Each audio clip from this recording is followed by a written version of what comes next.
Hi, this is our new episode. Today we are going to talk about the importance of buyer persona and buyer journey. You must be knowing that it's a part of while we do digital marketing strategy or a digital roadmap for a particular brand, you need to do a thorough customer analysis. And a part of the customer analysis, the moment you try to do the analysis, this particular customer analysis, you need to come up with multiple buyer personas. So you need to understand who your target audience is for this particular brand, and then create these buyer personas and map those buyer personas into the actual buyer journey, so your campaigns are going to be much more effective. And today I'm going to invite my colleague and my business partner Mitul to share his experience on how to create buyer journey and buyer persona. And not only that, he will also going to show you some example of our recently done some of the buyer personas, so you will be able to map them much more clearly and understand them. So let's hear from Mitul. Hi, I'm Mitul. What we are going to do today is we are going to understand the essence of buyer persona. I'm sure you all would have encountered this term while you have been planning your digital campaigns, digital initiatives, digital programs, transformational journeys. A very widely used term in the strategic ecosystem. What we are going to do today is, by taking some real life case studies, examples, we would like to understand at a broad level what a buyer persona or a buyer journey actually means, and what is the relevance of it in the digital parlance. And what we will do is we'll break it in 2 or 3 parts. We'll try to understand the essence or the importance of buyer persona. How can you really bring out a buyer persona from your strategic exercises, and how is it useful for mapping it into your implementation programs. To establish the essence of a buyer persona, typically the why part of it, as a marketeer or as a brand owner or as an organizational owner, the first thing which comes to our mind is that why really do we need to understand what a buyer persona is? Or rather, what's different? It's very simple. I know my business, I know who buys from me. What exactly would you be doing when you talk about a buyer persona, and why is it important? I'll basically put a real life case study. This is a multinational conglomerate with whom we have been working strategically for the last few months. They one of their units, which is into prefab housing, they tried to use a lot of digital campaigns, digital programs over the last few years to establish their brand, and they were failing every time, because though their digital campaigns were showing a lot of reach, engagement, but it was not impacting their sales funnel. And this was a time when they approached us and they wanted us to understand what really is not going right. We had a round of subsequent discussions, structured workshops with the sponsors, the sales team, the marketing team, the CXO group of that organization. And when we mapped it with their digital campaigns and programs, which was running over the last few years, we understood that somewhere the definition of the buyer, the decision maker, the influencer who was influencing the buying decision was missing in the entire repertoire. So what was happening is that when you look at, just to take an example, when you look at prefab housing or prefabricated housing, typically people associate it with low cost housing. But in this case, for this brand, the prefabricating housing concept was basically something which was for niche users. It was basically to solve a different business problem altogether. It was a very, very premium housing concept to be adopted by buyers who had issues with a brick and mortar setup. For example, here a buyer is a person who owns a resort or a retreat in the hilly areas. And when he's trying to expand his business and create more inventory for his business, he would approach this brand because then he would be able to take out the entire pain of brick and mortar projects and development and stuff like that and install a prefabricated premium luxury house or extension to his existing retreat. So this example would give you an idea that unless and until you have gone to the depth of understanding the need or the trigger for the buying decision to happen, it's impossible for you to map it to a proper buyer persona or his user journey. So that's the essence or why part of it. So unless and until you have got your buyer persona right, unless and until you have got your buyer journey right, in spite of all your hard work and efforts in terms of doing digital campaigns and doing social, doing search, you would see that your sales funnel is not giving you the desired ROI, and you are facing that same issues and objections from the client that what's really happening with my campaign? What am I getting out of it? So once you have understood the importance or essence of establishing a buyer persona, the next big question we would have in mind is that how do we really create a buyer persona and the buyer journey for a given brand, for a given organization. And I think there is a very interesting framework which works while you try to create a buyer persona. So a buyer persona is basically just like a map. It's a map which has certain sections.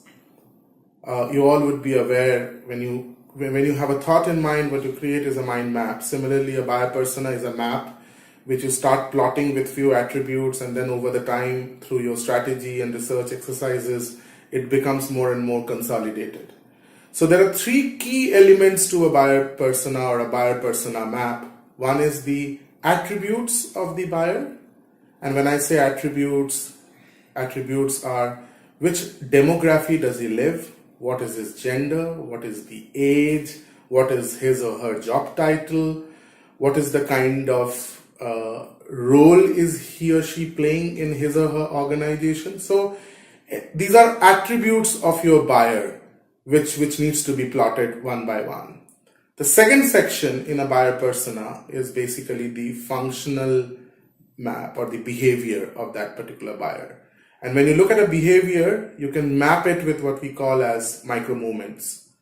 What are micro movements? They are like questions like, so you need to ask a question to your buyer saying, where does the buyer go when he wants to know about something? What does the buyer do when he or she has to buy something? What does the buyer do when he or she has to give his or her opinion on something? So there are certain micro moments like I want to buy, I want to do, I want to share, I want to know, I want to subscribe. Now the answers to these questions constitute what we call as the behavioral section of your buyer persona. So you have plotted the attributes of the buyer, you have plotted the functional behavior, and then the recent frameworks also have started adding another layer to your buyer persona, which is how does the buyer make his purchase decision? How does he decide that he wants to buy something? How does he arrive at that decision? And there, to remember things faster, there are three key things which we are looking at. A, how does he express her requirements? How does he or she express his or her recency of the requirement, as in how quickly do I want to have that implemented in my premises or for my organization? And what are the reservations or inhibitions I have? So just to summarize, three sections of your buyer persona: the attribute section, the behavior or the functional behavior section, and third is the purchase decision cycle. If you can have a map which has this for the set of buyers which the organization or brand has, you have created a very comprehensive template. Now, how do we reach to this template is the next section which we need to understand. So now, once we have established or once we have understood what a buyer persona map looks like and what are the attributes to it, let's try and understand it in slightly more details by seeing an example. So this is a very recent work which both Amitava and I have been associated with. This brand is one of the largest tea brand in the Darjeeling segment of teas. People who are tea lovers, they would know that when you talk of tea, there are different varieties of tea like black tea, Darjeeling tea.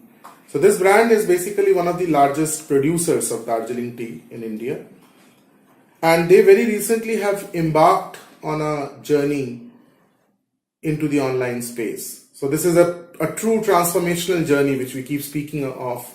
They're basically creating a complete online model of their existing business. And Amitava and I have been associated with them as digital strategists, creating a journey roadmap for them. So in the process of doing their entire transformation roadmap, we figured out a couple of geographies where there is a lot of gap, or as we call in our strategic parlance, sweet spots for them to push their products. And one of the geographies identified was USA and Canada. And this particular persona is very interesting and very exciting because you can understand it's a new brand in the online space, trying to establish its presence, has a huge legacy as far as conventional or trade-oriented tea business goes. So when we were doing the brand persona analysis, we could figure out an extremely important profile or influencer brand persona, which you can now see on the screen, which is of a tea sommelier and people who are oriented with tea terms. They will understand that a tea sommelier is a tea specialist. Somebody like you had wine sommeliers, now you have tea sommeliers who review teas, who look at different kind of teas, do experimentation, and they are like very strong opinion makers. People follow them to get into new tastes of tea and all. So here, this particular persona is a female, age 40, location USA, and you can now map it to the attributable details which we spoke. This persona visits or browses content of tea maestros like Jane Pettigrew. So she follows a couple of people, and if you can map it with the behavioral or functional section which I had explained. And this persona is basically does a lot of extensive writing about the health benefits of tea, always keeps an eye on online tea shop, runs her own small tea boutique called Mary Anna's Tea. And now you will understand that the relevance of this research or relevance of this finding. So as a tea brand, while I'm trying to establish the presence of the brand in the online or the digital space, this particular persona, an influencer persona, if we can understand and map this influencer persona, it allows us to get a lot of benefit. So that is the first step towards understanding the importance of a buyer persona. So once we have understood the essence of creating a buyer persona, understood how a framework of a buyer persona map looks like, let's just try to touch upon the quickly as to how, as a strategist or as a brand or as an organization, you can derive this buyer persona, and some of the key important steps while you are deriving a buyer persona is to do an extensive social listening, identifying a few profiles and following those profiles, mapping those profiles in terms of what they do in the digital space, using a set of tools to get certain data and then analyze the data. And you'll be very surprised, one of the very powerful tools which we use in our strategy and research engagements is doing focused interviews and calls with these sample customers or personas to understand more in terms of their behavior patterns and their decision making cycle. So it's a very, very simple yet a very interesting exercise which one does before it embarks on a transformational journey to create a profile or a set of profile which constitutes your entire universe while you start targeting or mapping your end consumers. Finally, your buyer personas are ready. You have created your templates. Let's look at one last piece in the puzzle. What are the components which you need to extract out of these personas, and what becomes a honeypot for your campaigns teams? So here, like in the example says, after analyzing the buyer persona, we have figured out a list of sites and forums which this persona visits. We have identified a set of LinkedIn groups which this persona is a part of. We have identified certain content types which this persona writes or interacts or engages with. The result? You have given a gold mine to your campaign and media and content team for them to create a channel mix, a targeting framework, a communication model, which can then overlap with this buyer persona or a set of buyer personas. Finally, the buyer persona, which was shown in this example, has to have an authority. And if you see the section of authority, it says that it's actually her blogs, in this case, for an example, ranks 27 in FeedSpot forums when you search with T blogs. So which is an indication or indicator of her authority in this space. So just to summarize the entire session, buyer personas are very important because they allow you to ensure that you have a healthy funnel. You need to know what's the structure of your buyer persona map. You need to know the processes to derive a comprehensive buyer persona through research, focus group interviews, structured workshops with the brand owners. And finally, you need to map the entire set of buyer personas into a set of digital bookmarks, which are the next set of information which will be utilized by your transformational execution teams or your campaign teams.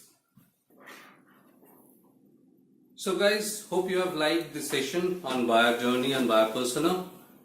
And as promised, we will be creating many more podcasts, many more sessions on different aspects of digital strategy, digital campaigns. Hope you guys are liking it, and we would like to request you to come up with your comments, whatever you are facing as a challenge when you go on digital journeys, creating your own set of campaigns and all. So whatever the challenges you face, please write it on comments, so that will give us an input for the next series of topics. So we will be able to create some meaningful sessions on those topics. So please do that, and hope you guys like these episodes and share with your friends and colleagues, so that others also know about this podcast and help them on understanding digital marketing in a much better way. Thanks.